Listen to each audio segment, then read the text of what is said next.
le ramadan et moi je jeûne pas. Oui, oui, t'as bien entendu. Je vous explique pourquoi et en même temps, on s'habille. Comme beaucoup de jeunes femmes, parfois à cause des règles, je ne jeûne pas. Mais au début du ramadan, pour moi, c'était encore autre chose. J'étais sous antibiotiques. Donc, problème de santé, qui dit médicaments, qui dit ne peut pas jeûner. Après les 4 premiers jours sous médicaments, je me suis dit je vais pouvoir enfin commencer le jeûne. Sauf que là, mes règles sont arrivées. Du coup, la vraie question est comment savoir quand les règles sont vraiment terminées? Eh bien, en islam, il y a 2 signes. Le premier, c'est l'arrêt complet du sang, et le deuxième signe, c'est les pertes blanches. Les pertes blanches, c'est une sécrétion claire ou parfois blanche, et certaines fois épaisse que beaucoup de femmes connaissent. Pour vous dire à quel point c'était pris au sérieux, les femmes envoyaient des morceaux de coton à Aïcha, qu'Allah l'agrée, donc la femme du prophète Mohammed sallallahu alayhi wa sallam, des morceaux de coton avec lesquels elles essuyaient leurs parties intimes. Et Aïcha leur répondait, ne vous pressez pas jusqu'à voir la perte blanche. Donc tu l'as compris, quand tu vois les pertes blanches ou alors l'arrêt complet du sang, tes règles sont terminées. Et suite à ça, tu fais tes grandes ablutions et puis tu peux reprendre la prière et même le ramadan. Parfois, j'ai des pertes marron ou encore roses. Que faire?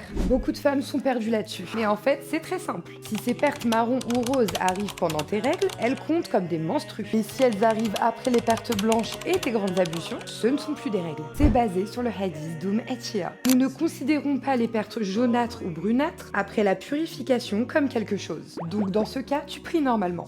Mais si les règles durent très longtemps, que faire?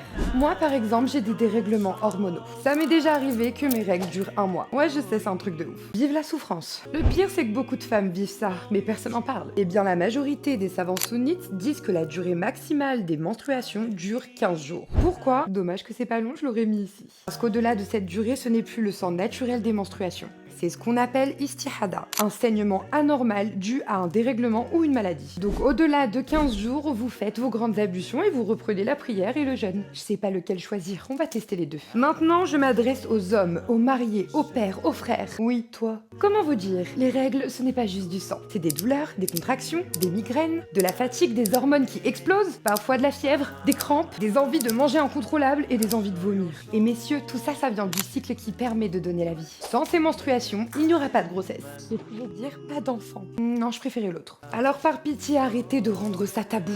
Arrêtez de pousser les femmes à se cacher quand elles ne jeûnent pas. Certaines font même semblant de jeûner par peur du regard de leur père ou de leur frère. Moi, personnellement, je mange devant mon mari, hein. Je bois même devant mes parents, en fait. Parce que oui, pendant les règles, le corps a besoin d'eau et de nourriture. Alors, au lieu d'en faire un problème, facilitez-nous. Je vous rappelle que c'est grâce à ce corps que vous aurez une mère et peut-être un jour un enfant. Qu'Allah vous accorde une descendance pieuse. Ne remercie pas.